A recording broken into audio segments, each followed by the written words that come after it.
Hi, Steve, WichitaFixit.com. I got the opportunity to try one of these snake grabber or hair drain cleaning things. I'm going to turn the camera around and show you what the results are. I think it's pretty amazing, pretty simple, and very cheap. So here, let me turn the camera around. I'm going to take a screwdriver to hold this plug up out of the way a little bit.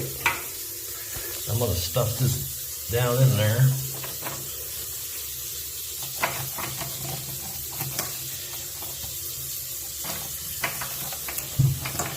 Kind of difficult to do with one hand, but you just stuff it down in there as far as you can, and it's going to grab anything else that's down there. I'm going to put it on this side. I think this cost maybe $1.